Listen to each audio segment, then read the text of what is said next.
des disciples demandent « Mais Jésus, pourquoi tu parles en parabole ?» Et il dit « Mais il ne leur a pas été donné de connaître les mystères de Dieu. » Il considère qu'il y a des êtres qui sont prêts pour connaître les mystères de la vie et des êtres qui ne sont pas prêts. Bonjour et bienvenue sur la chaîne de la sagesse essénienne.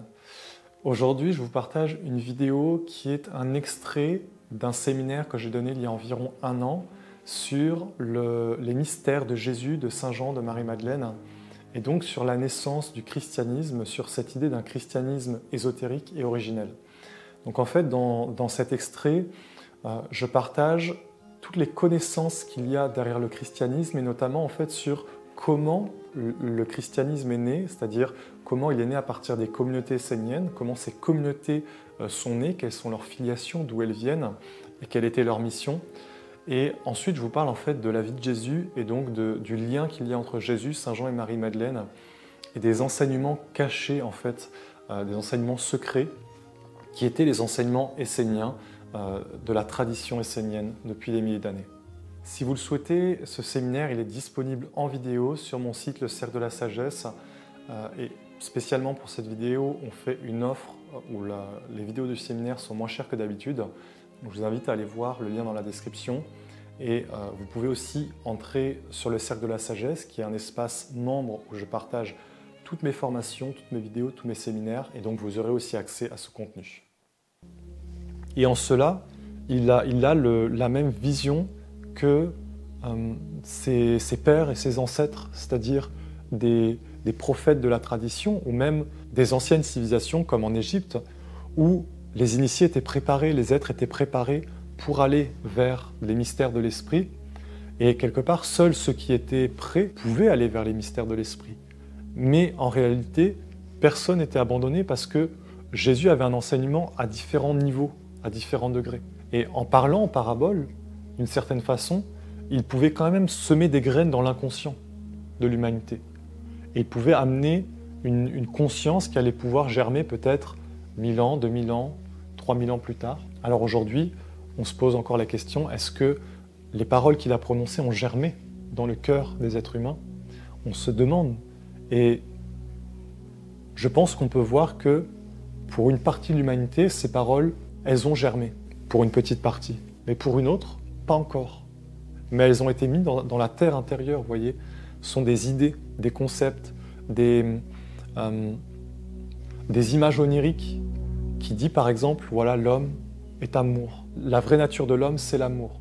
Dieu est amour, mais l'homme peut être, un homme ou une femme peut être l'amour de Dieu à l'intérieur de lui, peut porter cet amour.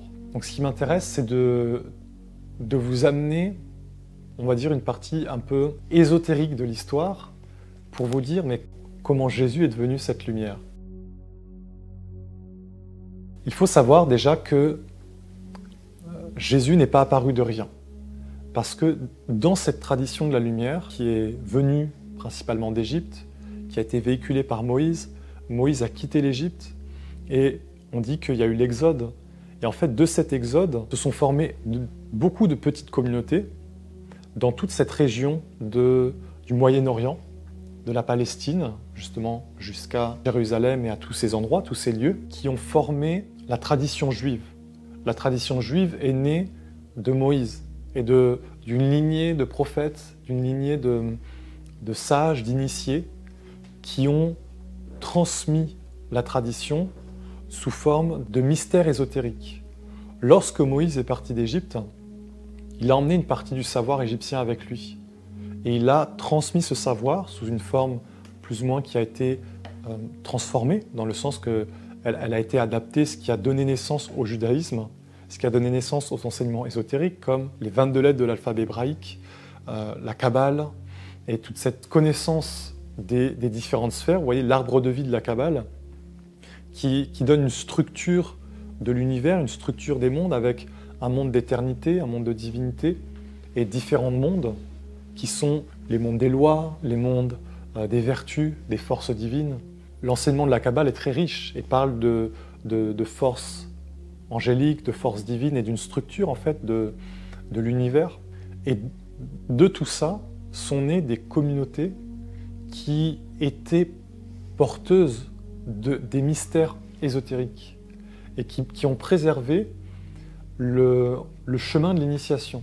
C'est-à-dire qu'il y avait toujours une partie qui était dans l'enseignement extérieur, comme ce qu'on a pu voir dans les évangiles avec le judaïsme qui prône des lois, qui prône la loi de Moïse, les 10 commandements, tu ne feras pas ceci, tu ne tueras pas, tu ne feras pas cela, tu ne commettras pas l'adultère. Mais vous voyez, c'est extérieur. D'ailleurs, tous les évangiles à chaque fois le disent. Les prêtres viennent, les prêtres de la religion de Moïse viennent, et toujours c'est « Ah, telle personne a péché, est-ce qu'il faut la condamner selon la loi ?» Et en fin de compte, c'était une compréhension extérieure, c'est-à-dire que déjà, à cette époque, ils avaient perdu le sens profond et ils pratiquaient la religion à l'extérieur, comme quelque chose comme une lettre morte, comme une loi qui devait suivre, comme la loi, vous voyez, du monde, c'est-à-dire on suit la loi parce que on nous dit que c'est bien, parce qu'en fait c'est une tradition. Mais c'était déjà quelque chose de mort. Et il y avait des communautés qui préservaient l'autre aspect, c'est-à-dire l'aspect vivant, l'aspect ésotérique, l'aspect du sens et de l'âme qui fait qu'il y a des lois qui ont été transmises par les grands fils de la lumière, des prophètes, des initiés, et ces lois, elles ne sont pas mortes, c'est-à-dire qu'elles sont vivantes, on comprend le sens, on comprend l'âme, et on ne les applique pas bêtement, en fait, qui engendrent la vie et qui font que quand tu vis par la loi, tu vis dans la santé, dans l'harmonie, dans la paix, en fait dans le règne de Dieu, c'est-à-dire les vertus. Et Moïse parle, celui qui ne vit pas par la loi, périra par la loi. Ou celui qui frappe par l'épée, périra par l'épée. Œil pour œil, dent pour dent. C'est-à-dire, c'est des connaissances et des lois, mais qui sont réelles. Et c'est un peu dans ce contexte-là que les communautés esséniennes de l'époque sont apparues. Parce qu'il y avait vraiment une quête de préserver la connaissance et de faire que le lien avec la lumière ne se perde jamais. Et que toujours, en fait, le lien soit préservé. Dans ces communautés, il y avait en fait des prophéties, c'est-à-dire que des prophètes ont annoncé la venue d'un fils de la lumière, d'un être qui allait venir régénérer leur tradition, qui allait venir faire toute chose nouvelle et qui allait amener une nouvelle impulsion de vie, une nouvelle impulsion pour que la lumière puisse grandir, c'est-à-dire que la tradition puisse se perpétuer et qu'elle n'aille pas vers une déchéance. Ce qui était fait au sein des communautés de l'époque, c'est qu'ils préparaient en fait. Ils préparaient consciemment la venue d'un être de lumière. Ils préparaient consciemment la venue de la lumière à travers un homme ou une femme. Et ils ont travaillé. Ils ont travaillé à travers des rites, à travers de la prière, à travers un mode de vie qui était consacré en fait, qu'on a appelé un mode de vie de... Aujourd'hui on dirait c'est de l'ascétisme, parce que c'était une vie très rythmée, de se lever avec les forces de la nature, de se réveiller avec les anges du soleil, l'ange de la terre, l'ange de l'eau, l'ange du feu, ce qu'on peut lire dans d'anciens manuscrits de la mer morte qui ont été traduits, et que le mode de vie de ces êtres était très pieux, très simple, très dirigé. Vous voyez par exemple, ceux qui entraient dans les communautés esséniennes, ils faisaient don de leurs biens, de tout ce qu'ils avaient, et en fait ils vivaient pour l'ensemble, pour la communauté. Mais pour eux, vous voyez, ils étaient dans un esprit de préparer une atmosphère, en fait de préparer par leur vie la venue de la lumière, réellement. Donc c'est dans ce contexte-là que Jésus est apparu à cette époque. Quand on se pose la question par rapport à comment Jésus est devenu un fils de la lumière, déjà il y a où il est apparu et quel était, on va dire, le capital qui lui a été donné. Parce qu'il est dit que la Vierge, sa mère, a été inspirée par l'archange Gabriel et que c'est l'archange Gabriel qui lui a parlé pour lui dire qu'elle allait enfanter la lumière. Et en fait, quand on regarde un peu l'histoire de Marie, la mère de Jésus, on voit que déjà elle était une initiée, c'est-à-dire qu'elle n'était pas une personne banale, lambda. Elle était une personne qui avait été éduquée, formée dans les mystères esséniens et qui portait en fait une mémoire. Parce que Marie, cette femme, dans d'anciennes vies, elle avait été une prêtresse dans les temples en Égypte. Elle était vraiment liée au monde de l'eau, au dieu de l'eau. Et pendant plusieurs vies, elle versait l'eau sur les pieds des divinités en Égypte. C'est-à-dire qu'elle entretenait les cultes sacrés, les cultes divins.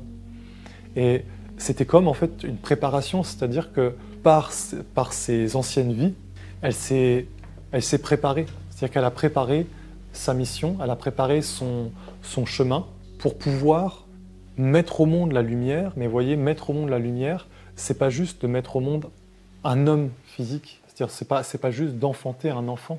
En fait, Marie, elle était préparée pour apporter à son enfant la transmission, on pourrait dire, d'un karma de lumière, d'une force positive. Alors justement, dans les évangiles, on dit que c'est l'archange Gabriel qui lui parle et qui lui dit « Sois sans crainte, ne sois pas dans la peur, dans des concepts ou des croyances ».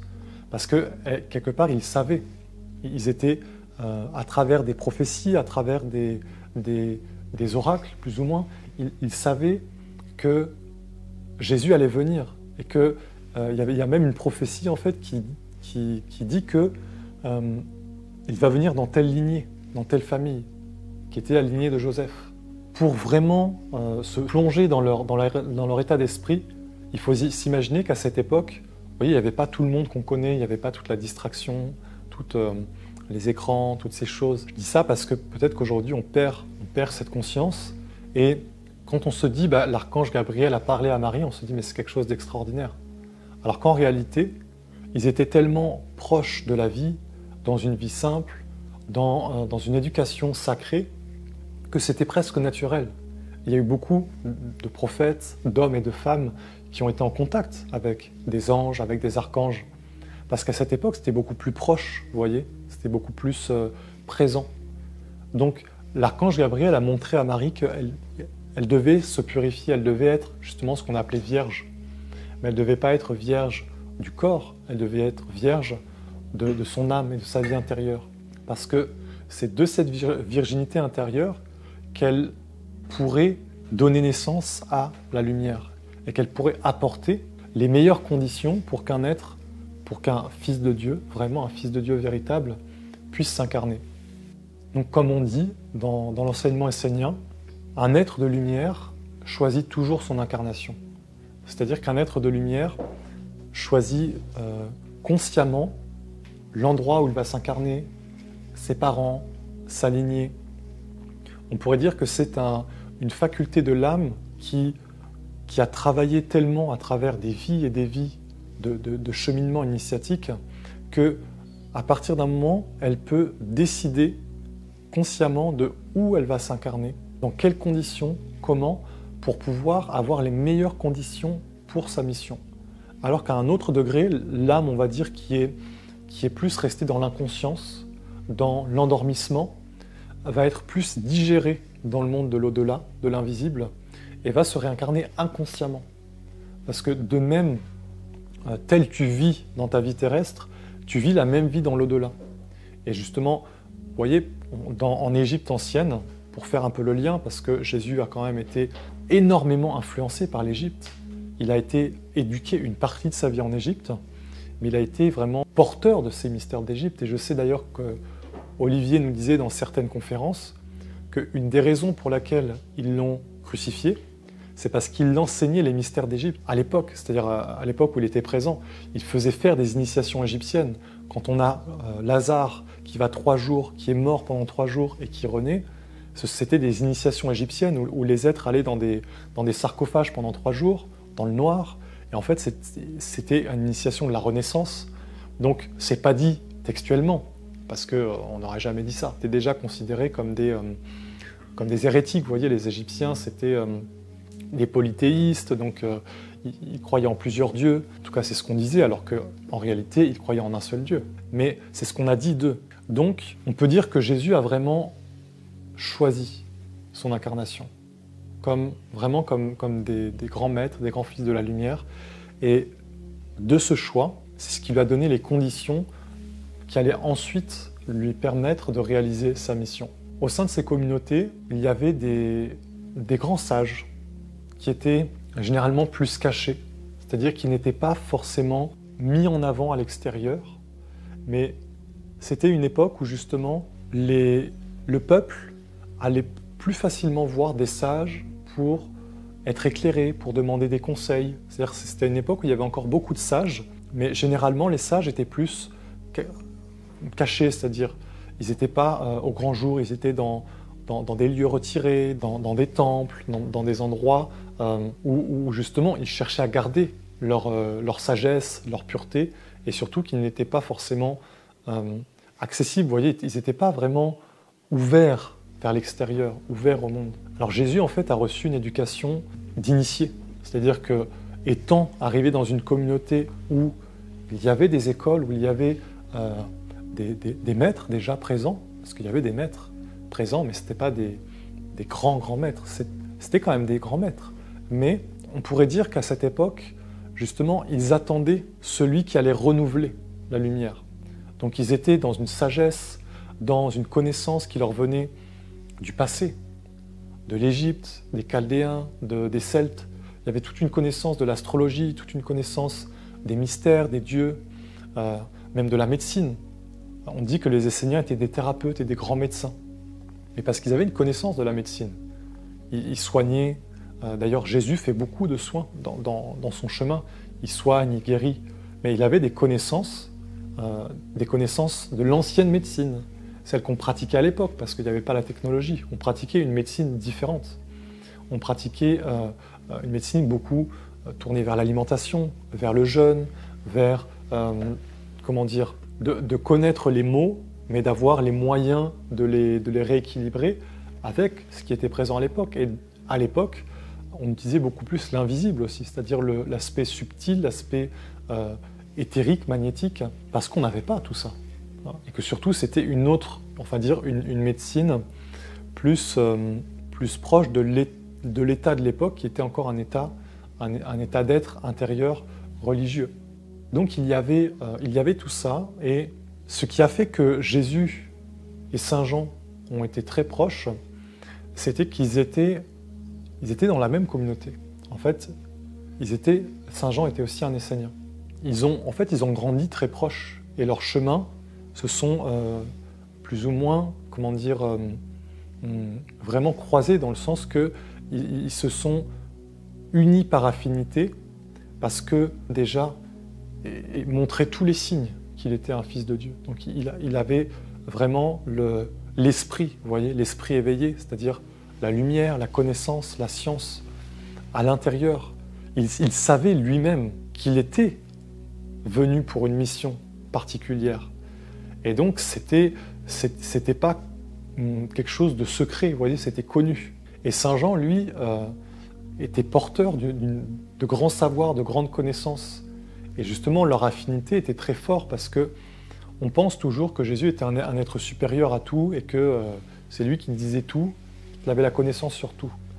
Alors qu'en réalité, Saint Jean, qui était à la fois un disciple mais un ami, avait beaucoup de connaissances, des connaissances de l'ésotérisme. On pourrait dire qu'il était lié aux côtés d'Hermès Trismégistre, de la connaissance, du savoir, de tout ce qui a été transmis, par exemple à travers les textes de la table d'émeraude, à travers l'ésotérisme, ce qu'on appelle aujourd'hui l'hermétisme qui vient d'Hermès. Mais Hermès en Égypte, c'était Thoth, c'est-à-dire c'était le dieu de la connaissance et du savoir, celui qui est le scribe, celui qui connaît l'écriture, qui a la connaissance. Et donc on pourrait dire que Saint Jean était vraiment un érudit, c'était pas un être, ignorant, c'était vraiment un être avec beaucoup de connaissances, de savoir. Donc il y avait vraiment une interaction entre eux qui faisait qu'ils se complétaient dans leur mission. Ce que je vous partage là, c'est ce qu'Olivier nous partageait de la vie de Saint Jean, de Marie-Madeleine, de Jésus, où je pense que pendant des années, il a cherché à voir, à comprendre, à méditer, à se projeter justement pour avoir la vision de différentes parties de la vie de Jésus, pour comprendre un tel être, et pour se dire qu'est-ce que nous, on peut en retirer de tout ça. Donc vous voyez, c'est une façon de voir le monde que je vous partage, c'est une vision essénienne. Et après, ce que je vous dis, il ne faut pas le prendre non plus comme une vérité absolue, il faut aussi le méditer. Mais c'est comme une transmission qui nous a été donnée d'un maître, Olivier Maintara. Moi, je vous partage comme une certaine vision. Donc, dans toute cette partie de sa vie, Jésus à la fois grandit en ayant une vie plus ou moins normale, mais aussi une vie un peu particulière, parce qu'il était, il était formé, il était entouré. Et même ses parents voulaient lui donner les meilleures conditions, donc il a beaucoup voyagé, il a vu beaucoup d'êtres, beaucoup de lieux différents. Il a été formé en fait dans différents endroits, notamment on parle de l'Égypte, mais on parle qu'il a beaucoup voyagé dans sa jeunesse, qu'il a été même jusqu'à chez les Celtes, qu'il a voyagé vraiment dans beaucoup d'endroits, donc il a pu rencontrer les sages, aujourd'hui on dirait les chamans, mais c'était les druides, vous voyez, à l'époque, ou des sages des villages, parce que ça fonctionnait encore beaucoup comme ça. Il y avait toujours un sage dans le village, celui qu'on allait voir justement pour avoir les conseils, pour avoir la sagesse. Et donc, il a rencontré beaucoup d'êtres. Il a été beaucoup initié on va dire, à différentes traditions. Marie-Madeleine l'a accompagné en fait très jeune, parce que comme ils étaient dans les mêmes communautés, ils se sont tous connus très jeunes. Et c'est ce qui a fait justement qu'ils ont œuvré très jeunes, parce que Jésus, c'est quand même à la trentaine qu'il a réalisé tout ça, mais ça veut dire que toute cette partie de la vingtaine, c'est-à-dire toutes ces années, il les a passées à être vraiment dans une formation. Et on parle souvent justement de Marie-Madeleine et on ne comprend pas son rôle et sa mission. Mais en réalité, Marie-Madeleine elle était autant présente que les apôtres. Et elle était présente avant, en fait. Parce que dès sa jeunesse, ils avaient des relations et c'est comme ça qu'ils se sont connus. Et on dit dans l'enseignement essénien que Marie-Madeleine, elle est tombée amoureuse du Christ. C'est-à-dire qu'elle n'est pas tombée amoureuse de l'homme, de Jésus, de cet homme qui était un homme, c'est-à-dire qui avait une personnalité aussi, qui était un être humain, mais de ce qu'il portait comme lumière et de ce potentiel de la lumière, de cette grandeur de la lumière.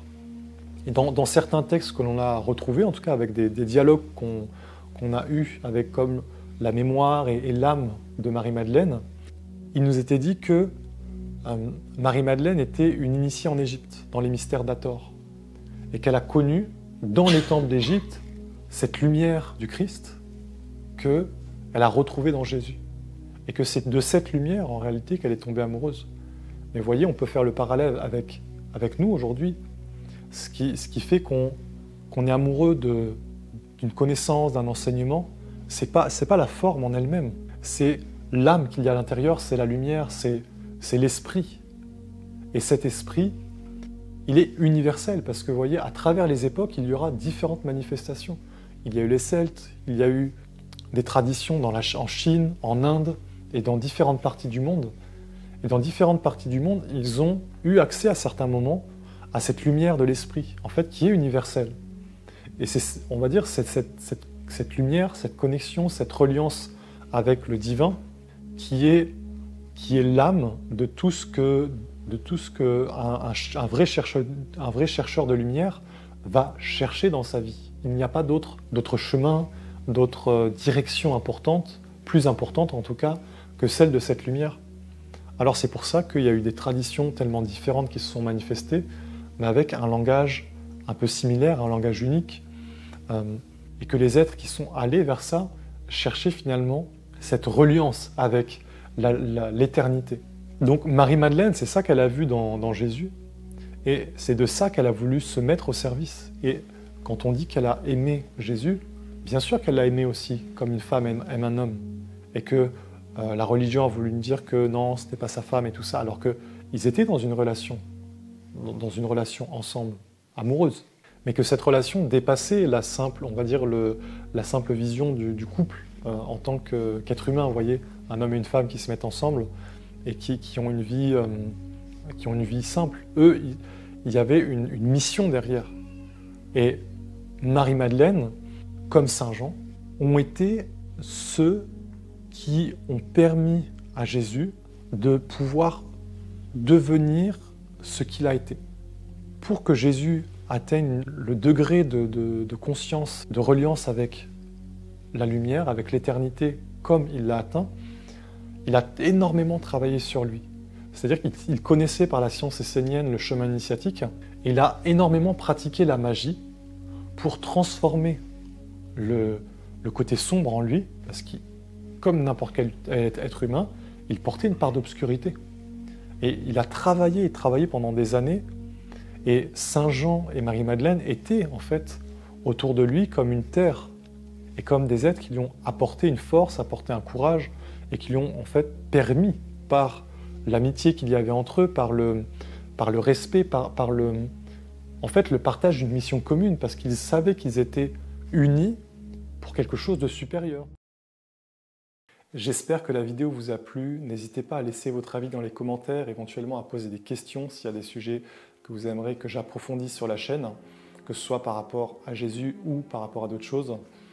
Et voyez, pour moi, c'est tellement important d'éclairer les enseignements de la tradition, c'est-à-dire des anciens maîtres comme Jésus, Bouddha ou d'autres maîtres, même moins connus, parce que bien souvent, ces enseignements, ils ont été détournés et comme ils ont été enseignés à travers les siècles, notamment le christianisme a vraiment été détourné de son origine, en réalité, on a perdu le sens ésotérique. Et donc, notamment à travers le séminaire que j'ai fait, où je parle vraiment en détail de l'ésotérisme dans l'enseignement de Jésus, ça permet de rétablir une autre vision, un autre point de vue, en tout cas le point de vue des Esséniens, de cette tradition qui apporte une vision intérieure, une vision ésotérique en fait, qui parle du chemin de la transformation intérieure et pas juste d'une foi extérieure, d'une croyance en un Dieu abstrait, illusoire, mais qui parle d'un vrai contact avec des intelligences divines, un vrai contact avec son âme et d'un vrai chemin initiatique.